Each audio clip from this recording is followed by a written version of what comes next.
Males are still standing up. Come on, take a seat. What are you doing, guys? Actually, Mel, once again, I'm having to come on the back end of a fantastic presentation from Mel. You told me last time about the videos. I went online after you told me about it, but I accidentally typed in Girls Gone Wild.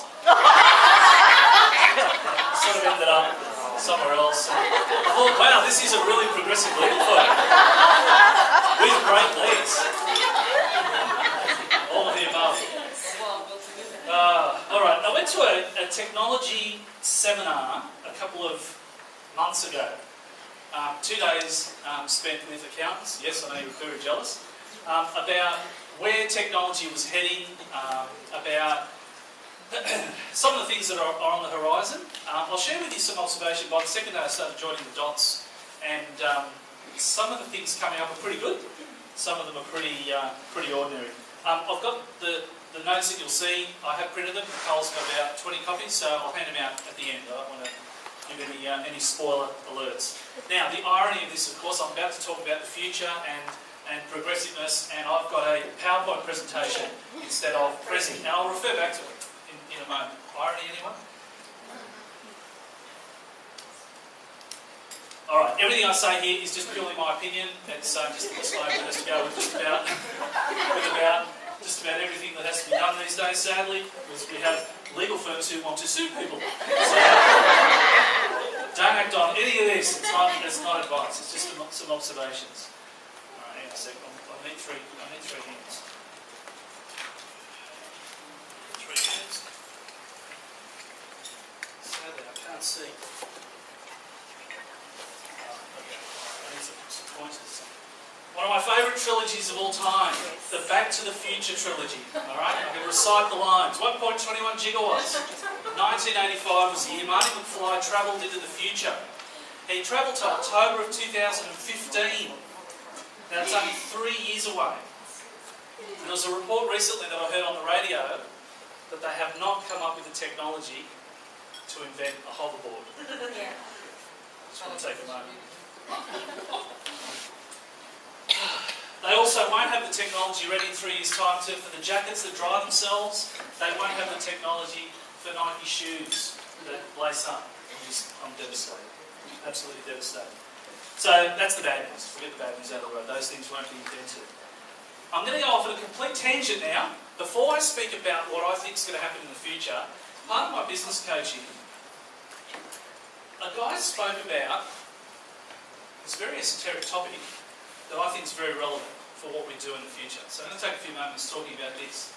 Who's seen this before? The 7 emotional drivers of human behaviour. It's what binds us together. Nicole does, because I did it at staff training. Reinforced it time and time again. You guys seen this? I'll spend a little bit of time on it, right? As human beings, these are the things that we desire, right? This is the way we're wired. We want this sort of stuff. We want to be loved. We want to feel important to someone. We want to feel part of something. Have a look at what Sue and Julie have done as part of this United Bookkeepers in the last few years. And everyone who gets up, who says the same thing, what have they done? They've all made you feel part of something, feel part of a tribe. Right? It's a very important emotional drive. I said every month that I come here that I'm able to attend. We want a certain amount of certainty and uncertainty in our lives. Now, by that I mean, Julie goes and watches the Sydney Swans. She wants to know she wants to have the certainty that she's got a ticket, she's got transportation to the game, but she doesn't want to know the score. Right? That's part of the uncertainty. I knew you were going to say that. doesn't care which team. We don't care which team wins. Stupid sport. Now the Jets. Now that's it. Let's talk about something. 2 cards in the drawer. You now have, sorry, what's that?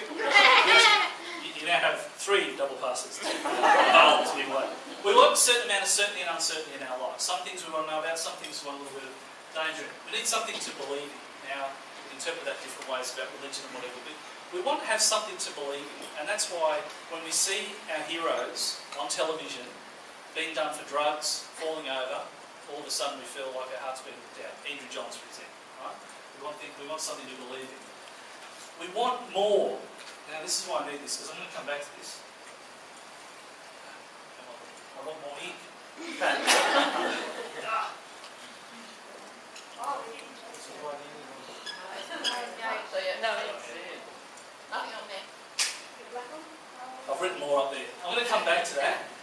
beings are driven by more. How many of you, when Nathan Tinkler made his $100 million or whatever it was, said to yourself, geez, if I'd made that, I'd retire? What's he done? He's made 100 million, so he goes, oh, I think I'll go and try and make 200 million. Oh, I might try and make 300 million. And all of a sudden it starts going the other way for him. It's part of our human emotional drivers that we want more. Okay, I'll come back to that.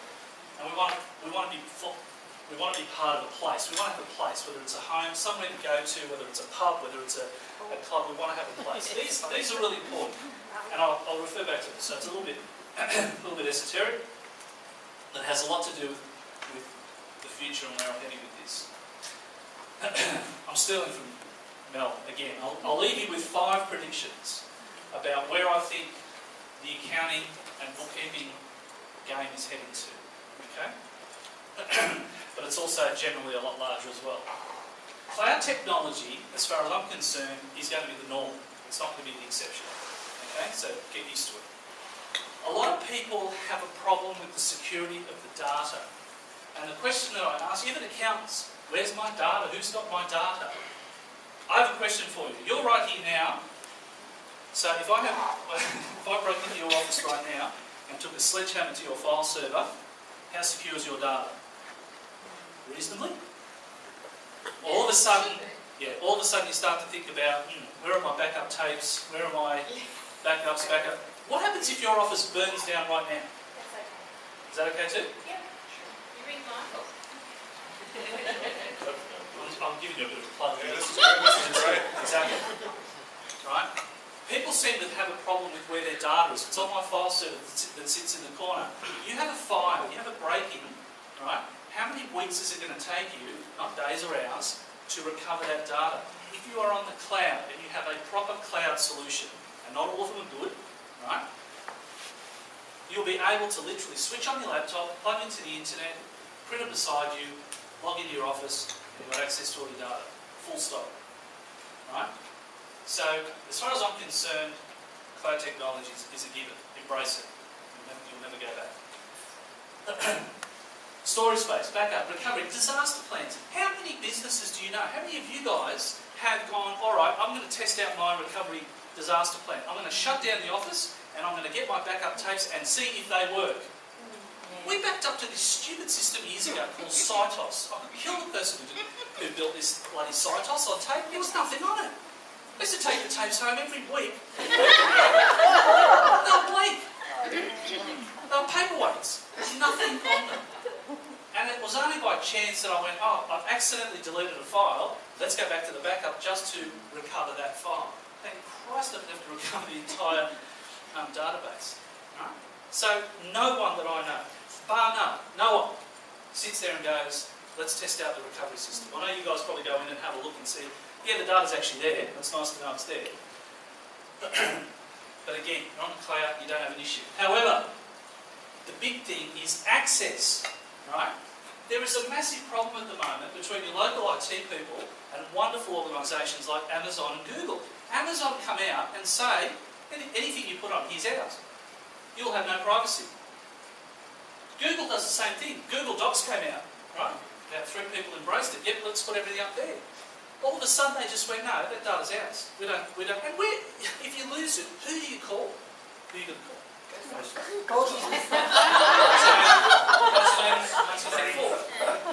Alright? This is why I say here, Prezi. Let's go to Prezi, right? And I'm not making it, please don't take this the wrong way at all.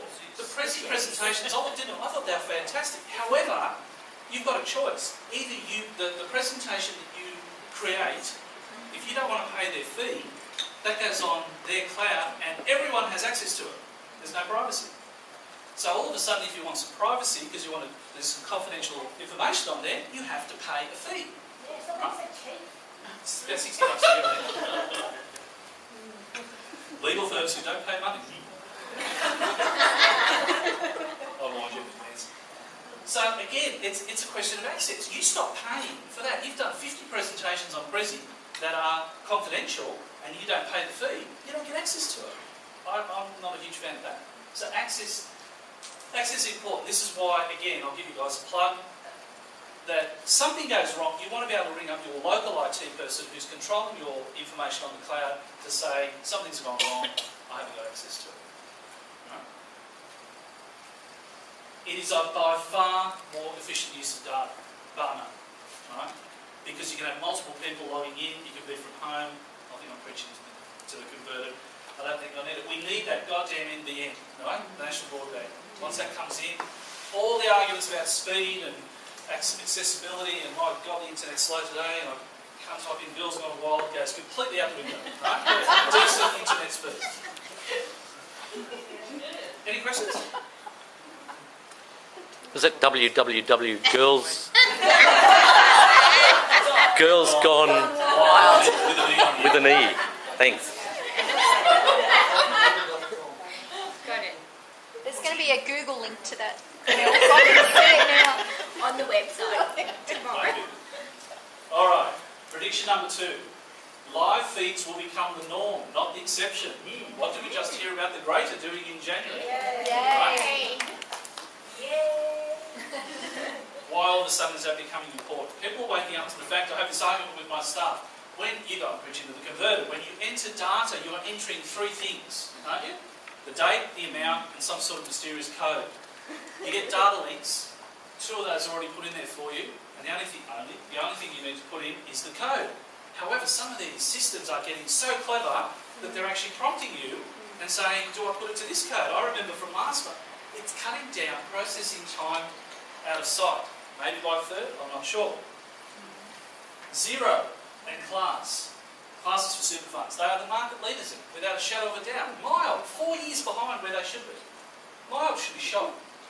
Mild have allowed this little company called Xero to get a foothold in the market because they couldn't get their act together. Right? Any new startup is going straight to Mild. I'm showing Tracy Evans isn't here. However, the bad side of this, right? Because accountants are dumb. We are stupid. You can see it. We want more. No, we can't. Hey? It's only the word more. What is happening, and what will happen, is that the stupid accountants are going to say, sorry, we don't need the bookkeepers anymore. I'll take it back and I'll start to process it internally. I've got Nicole in the back office. She's underutilised. We'll do it. I've seen your internet. It's exactly so.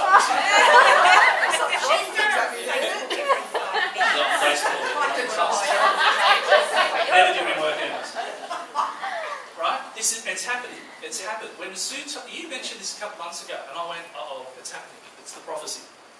Accountants are dumb. They're going to start taking this back, and it's not until accountants start getting these wonderful things called write-offs on jobs, where we spend $4,000 worth of time on a $1,000 account, that we start thinking, oh shit, I'll get the bookkeepers back involved again.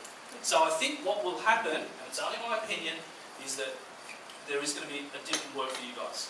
But then it'll fix itself back up again in the future. Right? And I feel for you because the bar has been raised. The tax, you've got to jump through all these hoops to get your bookkeeping qualifications. And I think the work, there are accounting firms that will drag it back. Because they are stupid. There's no risk about it. And you'll see why I say that. Any questions? Sorry if I offend people too, by the way.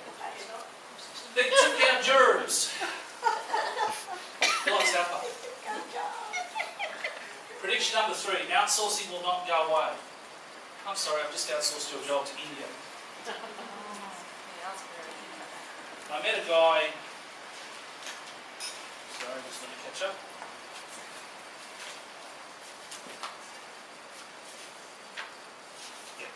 I met a guy down at this conference. He used to be my representative or thing. He's now down in Melbourne and he coordinates overseas bookkeepers, outsourcing. And I felt like something. I don't like the outsourcing. I'm sorry, call me a racist, whatever you want to call me. I like to have the jobs local. I do not. I just can't accept it. I'll probably change my mind in 10 years' time. Until then, I'm sorry, I can't take to it. Tell you an anecdotal story. I had lunch with a friend of mine who works in a large accounting firm who set up all of their super funds on these live feeds, and everything was going swimmingly, and then someone got greedy within the firm and thought, how about we outsource these jobs to India? And so they outsourced the jobs. They had a budget for this one particular financial year of $300,000 to do all the super fund work in the office. Their cost came in at $600,000. It was an unmitigated disaster. So what happened? All of a sudden they took all the jobs back. Right? And sadly, with the way that we're so connected these days, it won't go away. So make your own mind up with that. Sorry if you find that offensive, but I have kids and I don't know what they're going to do in the future. Any questions?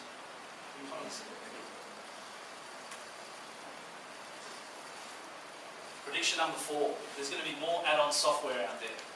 What used to happen with data in the old days, back in the old C-data days, the old Paxos days, was the data was closed. It was locked in. You could not open it up. Once it went in there, that's it. You couldn't pull it out.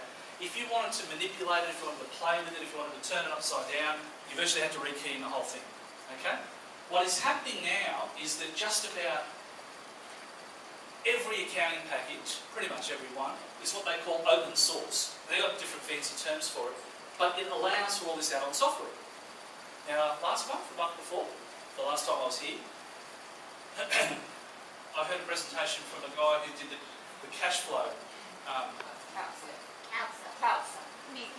Capsa. That is one of a whole list of software, which is this add-on stuff which will sit on top. Okay? I hate to use these one-liners, but where we are now, right, we've come from the 80s. We used to be data gatherers, right? We're now going to be data interpreters, and in the future be data predictors. That to me is where the accounting game and the bookkeeping game needs to be. Data gathering is becoming a commodity. It's a live data feed, right? And it's cheap. It's electronic. It's going to get up fair. You'll become a commodity. I can get anyone to do the live data feed. That's easy.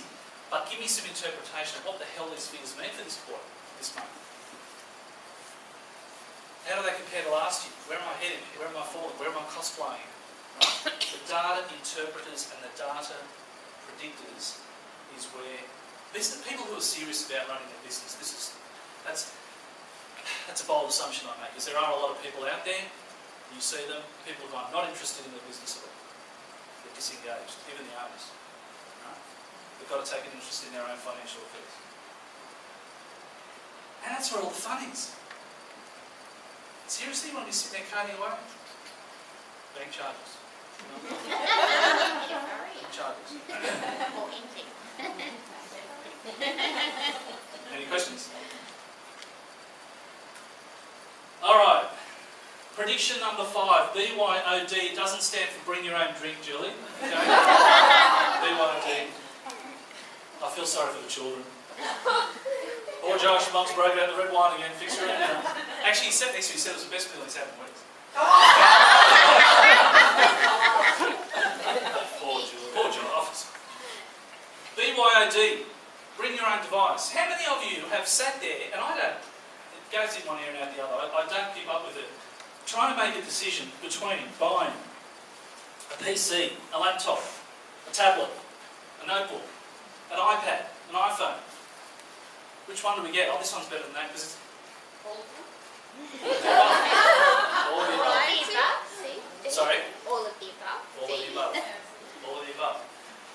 Microsoft have come out and said, we don't care whether what you use is 2 inches being your iPhone or 82 inches being your television screen, we will give you the same user interface, the same UI. Okay? Whether you log on Facebook through your iPhone, through your laptop, it will look the same. Right? So we're entering into an area where it does not matter what you have. I've got staff who've got tablets, notebook, I don't care what they have. iPads, let them bring whatever they like, as long as they can connect.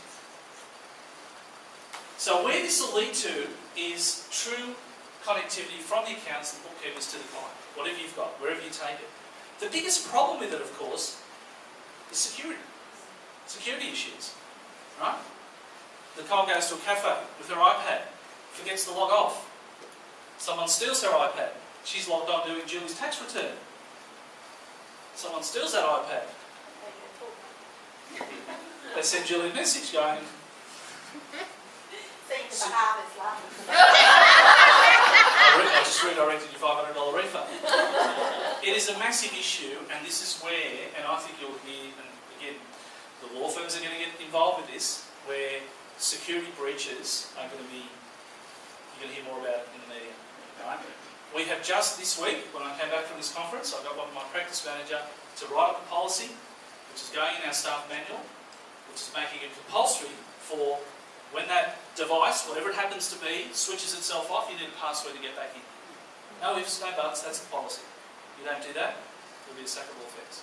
I'm not having someone's tax return or data, my information in the cloud getting hacked by someone who steals someone's device. Make sense? So beware of security issues. BlackBerry, that's the one I left off. BlackBerry, can't see. And Apple Macs too. Blackberries. Alright, some other quirky stuff. Intuit, the mob that do QuickBooks, apparently they're about to flood the market. They've seen how popular Maya is here in Australia, they've seen how popular Xero is, so they're going to confuse the market even more by flooding the market with QuickBooks. I hate QuickBooks. I love QuickBooks. It has the most incredible reporting system. Just don't know how to use it. That's why you need a We have our favourites. Yeah, I find that, I've got this one liner, you see my general ledger package with more, but I do find QuickBooks a bit funny. But if clients have it, we use it, we don't force them to do stuff. Touch screens, coming. Touch screens, very exciting. No more mouses, mices. 3D displays. Oh, give me that. Girls gone wild 3D. Yeah, Dropbox and Skype. Who uses that? Who uses Dropbox? Fan of Dropbox. Stop using Dropbox. Do you know that it's... Sorry? I was told the military use it was quite secure. Dropbox and Skype are not secure. I was talking to a guy who does IT for the NAB. They are scared beyond belief of their managers talking to other people on Skype that will give away their bank secrets. It's not secure, it can be hacked. Let me give you an example, right? Your emails, secure? Not secure. No, because you get the spam. Not secure. Just ask the head of the CIA in America. Not secure, okay? Sending an email, put this down for a minute, this is how it was described to, is akin to you getting a confidential document, putting it to your arm like this, walking down the street, right, and delivering it like so. Now the problem with that is that everyone who walks past the street can have a look and see it. It can get intercepted. Dropbox is the same. You set it up, send, delete, someone can intercept it. I've got my IT people, and I'm going to suggest they come and talk about cloud computing. We have a secure file exchange server between our IT people and our clients. We send them an email, they send us the information via this secure exchange data, and it is secure. So just be careful with it. Things can go wrong. I'm always doom and gloom. Any questions? Of course, some people don't know, which is what I said about Dropbox the other day. Alright, I'll leave you with a quote. We always want a quote. The Stone Age was defined by man's clever use of crude tools. The information age we're in right now is being defined by man's crude use of clever tools. Right? How many of you have read the instructions on your iPhone from cover to cover? How many of you have even downloaded it? Because they don't even put the bloody instructions in the box anymore. You have www.apple. something or other, download it. How many of you are incredibly impressed when your 12-year-old comes up and says, look what you can do on this, you press 3 buttons in a row and, oh wow, it's in the manual. It's in the manual. It's not real hard, but no one reads it. We're not utilising our technology to the fullest. I can't remember the last time. The VCR instruction manual used to be about 3 pages long, now it's about 50. And that's the English version. So we are not utilising our tools at all. There is so much that these things can do that we're not even coming close. Because we're busy. We don't want to read boring manuals. We just want to be impressed by 12-year-olds who come and say, this is how you do it.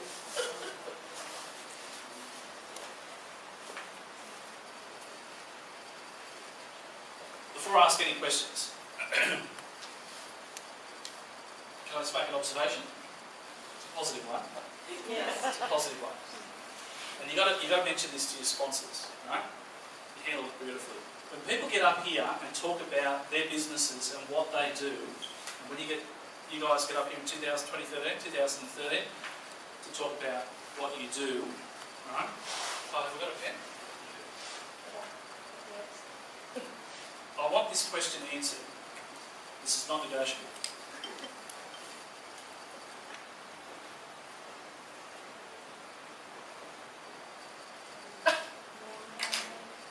Right? Why should I come to you? I've got a fantastic presentation. I know exactly why I should come and get this private business coaching. I hear presentations all the time from people who get up there. I haven't got a clue why the hell I should go there. Right? Legal firm. I know why I should go there. Right? Don't make the mistake of getting up there. Sorry? That's what we call a fringe benefit. That joke's got legs.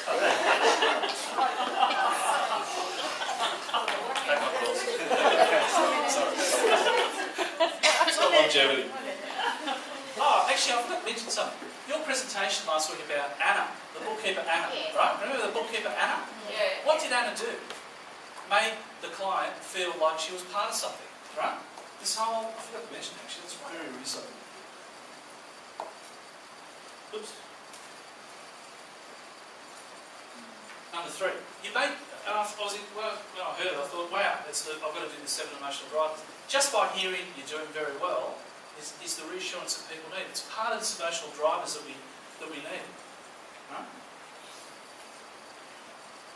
When you do things for your clients, right, remember that. Remember, make them feel important, make them feel important, make them feel part of something. Don't be flippant and tell them why they should come to you. Because sadly, there are thousands of accountants, there are thousands of lawyers, there are thousands of bookkeepers. And if I'm right about the whole data feed thing with work growing, you need to distinguish yourself from all the other 999. Right? Explain to people very clearly why me. Finish off with a quick story. This is a true story. Part of my business coaching, there was a marketing guy, brilliant guy. Who's heard of Gary Birtwhistle? No one? No. Brilliant guy. He was voted this particular business coaching best speaker of the year 3 years in a row. He's an extraordinary marketing guy. He went around the room and he gave 40 people the opportunity to talk about themselves. And I was sitting over here, so I was the last person. And everyone said, yes, I'm a lawyer at a 120-year firm, and like, yes, I work for such and such bank, and yeah, I've been working there for 15 years, and like, got all the way to me, and I thought I'd be smarter, right? I said, my name's Tony Vidray, I'm a partner in AV Chartered Accountants. I'm the guy who solves a problem that you didn't know you had with a solution that you don't understand. That was my answer. Just being smart. And he said, you're the only person who told me why I should come to you. What was it again? You solved some sort of bloody problem that I don't even know what you said. Right? And he picked on me for the rest of that. But apparently, I was jacked. But it was up until that point in time that I didn't understand this whole concept of why they should come to you. Distinguish yourself from other people. Right? Make them feel part of something. Alright, prizes. Any questions? Sorry, any questions? No, but I'd like to do my girl's wisdom now. No. Yeah, we've got prizes. No, please, hang on. You get to do yours. It's interactive. Oh, is it? I have prizes. Hang on. Go on. Technology. Alright, I've got 4 prizes to give away if you come up with the answers. What do we store stuff on now? Right. Portable devices, I'm talking about. USB sticks. What came before the USB stick? CDs. CDs and then floppies. Who said CDs? It's actually a pen, but there's a USB stick inside that. Got a screw card. It's an intelligence test. What came before the CD? It's a 3.5 floppy. What sort of floppy? 3.5. Who said 3.5 first?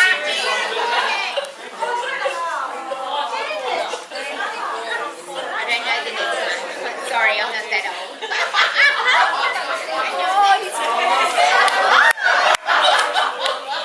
The 3.5-inch floppy disk. That we always used to do this with. Yeah, that's right. Actually, you can came out before the 3.5 inch? 5 1/4.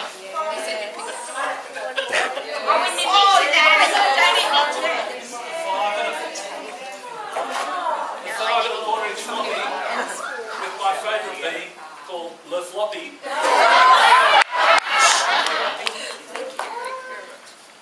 What came out before 5 1/4 inch? The long play record. Yeah, track.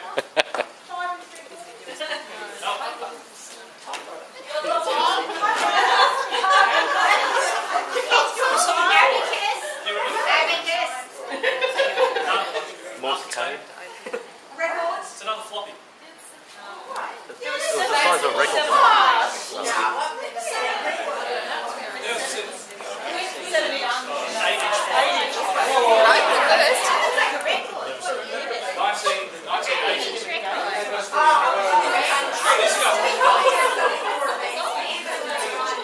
1980. These things, I kept them because they got down, so I used to play them. I kept them just for nostalgia. These things used to fit into file servers that were the size of washing machines, right? And I remember the girl who used to do the debtors for the firm, when she processed all the invoice, it would take 40 minutes to process the debtors. You can hear this thing.